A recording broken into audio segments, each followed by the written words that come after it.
어디 흑인들이 백인이랑 같은 동네를 살고 같은 학교를 댕기냐, 어디 흑인들이 감히 우리 백인들이랑 같이 어울려서 밥을 먹냐 이러면서.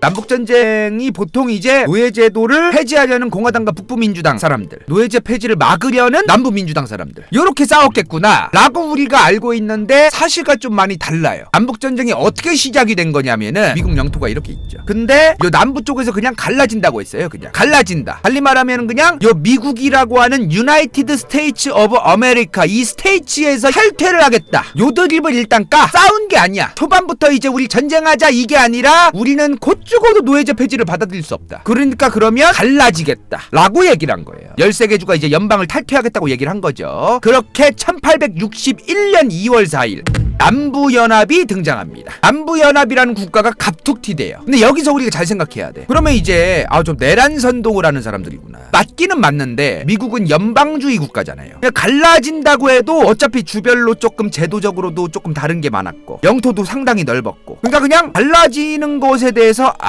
우리 개모임에서 탈퇴하지 마세요. 요런 느낌. 그러니까 반란이고 쿠데타라는 거를 인지는 하고 있었어요. 근데 그 반란을 저질렀다는 그 느낌이 지금의 우리나라 안에서 저렇게 누가 갈라져서 나라를 세우겠다라는 사뭇 느낌이 조금 달랐다. 북부에서는 남부연합이라고 하는 국가를 만든다고 하니까 당연히 반란이라고 생각은 했지, 북부 쪽에서도. 그렇다고 초반부터 군대를 몰고 가서 막 죽이려고 하고 막 싸우자고 하고 이러진 않았다는 거예요.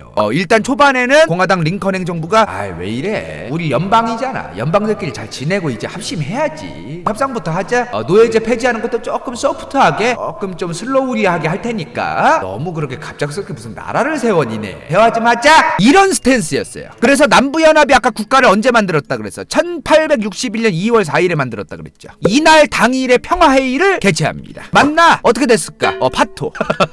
당일 만났고 당일 파토. 초반에 이제 북부 쪽에서는 북부의 수많은 사람들이, 정치인들끼리 뭐 지금 전쟁까지 할 거 뭐 있냐, 그냥 쟤네 갈라지게 내버려 둬. 그러니까 그런 얘기들이 나왔거든 실제로. 그래도 링컨이 그래도 쟤네 탈퇴는 절대 안 된다, 탈퇴는 절대 안 되니네. 링컨이 그래서 이제 노예제도 폐지하는 거 좀 딜레이 시킬 테니까 그만 나대고 뭘 국가까지 만드냐, 다시 좀 흡수되자 이러면서 다시 이제 협의를 하려고 해요. 왜냐면 전쟁이, 내전이 벌어지면 요 바로 위에 뭐가 있다 그랬어? 영국이 있다 그랬죠. 요 바로 아래에는 뭐가 있다 그랬어요? 멕시코가 있다고 했잖아. 요때까지만 해도 미국의 국력이 무슨 뭐 영국을 뛰어넘고 막 멕시코보다 넘사벽으로 뭐 개쩌는 국가고 이런 게 아니요.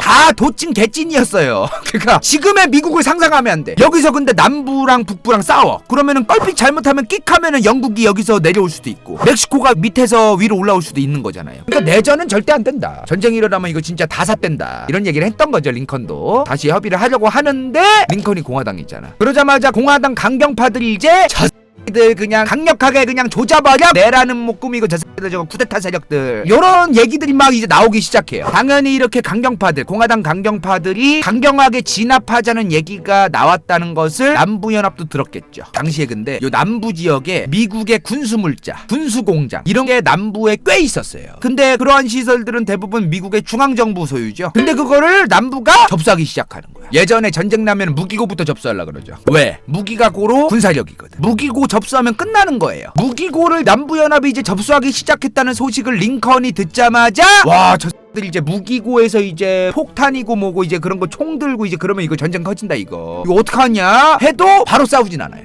그래 좋게 해결하자, 그만해. 그렇게 좀 사부작 이제 대화를 하려고 해. 일단은 겉으로는 남부한테 사부작 말을 잘 하면서 속으로는 내란 선동을 하기 시작합니다. 이제 북부에서 이제 선동을 하기 시작해요. 남부에 있는 흑인들이요, 흑인들은 모두 자유인들이다. 우리 북부 쪽에 있는 미국 정부는 흑인들 너희들을 모두 해방시키고 좋은 나라를 만들 수 있다 이러면서 이제 선동을 해요. 찌라시를 막 뿌려. 전단지 막 뿌리고 이제 일단 그거부터 해요. 그래야 이제 남부 안에서 흑인 노예이셨던 흑인분들이 이제 쿠데타도 또 일으키고 내전이 또 여기 남부 안에서도 또 그런 게 일어날 거 아니에요. 그래서 막 생각보다 남북전쟁이 막 엄청나게 막 정말 치고받고 막 총이랑 대포 막 쏘면서 이러면서 초반부터 흘러갔던 게 아니에요. 그러다가 바로 이제 4년 만에 처발립니다, 남부가. 근데 이건 뭐 기정사실화되어 있던 일이었어요. 당연히. 왜냐면 남부가 일단 북부보다도 인구가 적었고 흑인들도 북부편으로 막 돌아서기도 했고 실제로 그 선동이 성공을 해서 경제력도 북부가 훨씬 더 영토도 넓고 당연히 그렇게 4년 만에 이제 남부 쪽이 대처발리면서 이제 남북전쟁이 끝이 납니다. 남북전쟁이 마지막으로 끝난 후 바로 6일 뒤에 링컨이 암살을 당합니다. 남북전쟁 끝난 지 얼마 되지도 않았는데 바로 그냥 링컨이 암살을 당해요.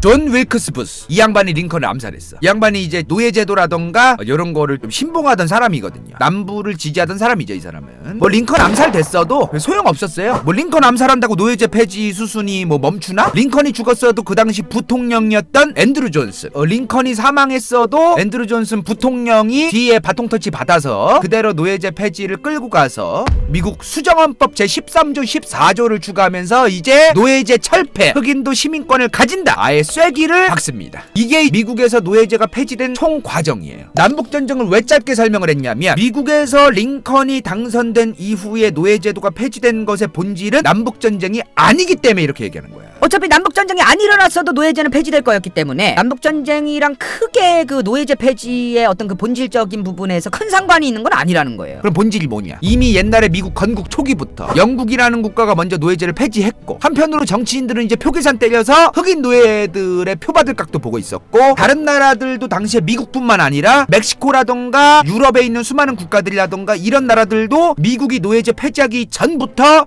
이거 노예제 폐지해야 된다. 왜? 프랑스 식민지였던 IT 지역에서 흑인 노예들이 쿠데타를 일으켰거든. 이게 본토에서도 성공하면 우리 진짜 아작난다, 나라가. 그러니까 미리 그냥 이 흑인들이 쿠데타 일으키기 전에 미리 시민권 주거나 다른 나라로 보내거나 해서 노예제를 폐지하자, 이런 얘기가 나오고 있었다는 거죠. 그러한 여러 가지 상황들 때문에 노예제 폐지 수순으로 갔던 거지, 무작정 링컨이랑 남북전쟁만 미국의 노예제 폐지와 관련이 있다 이렇게만 얘기하면 안 되는 거예요. 물론 내가 이렇게 얘기하니까 이렇게 생각하시는 분들도 있겠지. 반대로 미국 정치인들과 링컨 같은 사람들을 너무 평가절하는 거 아니냐 이렇게 생각하는 분들도 있겠지. 내가 반대로 물어보고 싶은 게, 링컨 죽고 난 다음에 무려 100년 가까이 1900년대 중반까지 미국에서 흑인들에 대한 인권 문제라던가 대우가 어땠어요? 흑인 식당, 백인 식당 나뉘어져 있고, 버스에 흑인 타면은 백인들이 째려보고, 링컨이 죽었어도 노예제가 법적으로 폐지가 됐는데도 불구하고 미국 내에서 흑인들에 대한 대우라던가 마인드라던가 분위기가 제대로 바뀐 게 한참 뒤에나 바뀌었는데,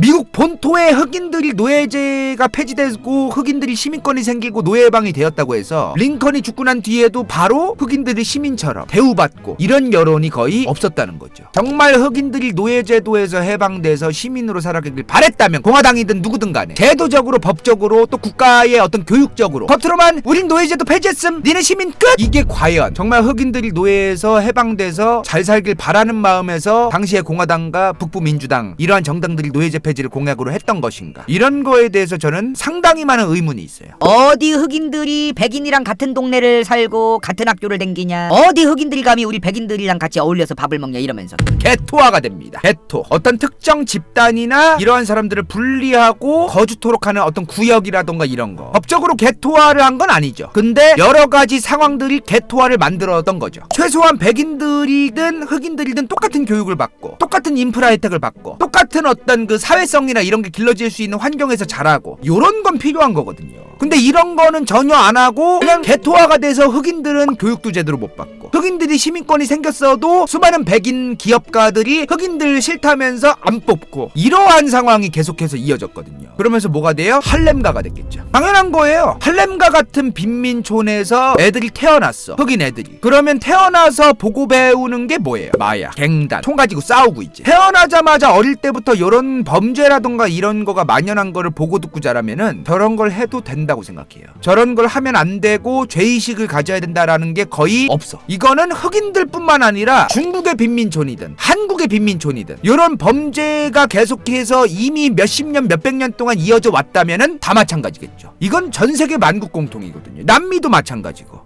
그러면 도대체 여기서 이해가 안 가는 게 있어. 도대체 왜 미국에선 계속해서 뉴스에 백인 경찰들이 흑인들을 과잉 진압했다는 뉴스가 왜 계속될까?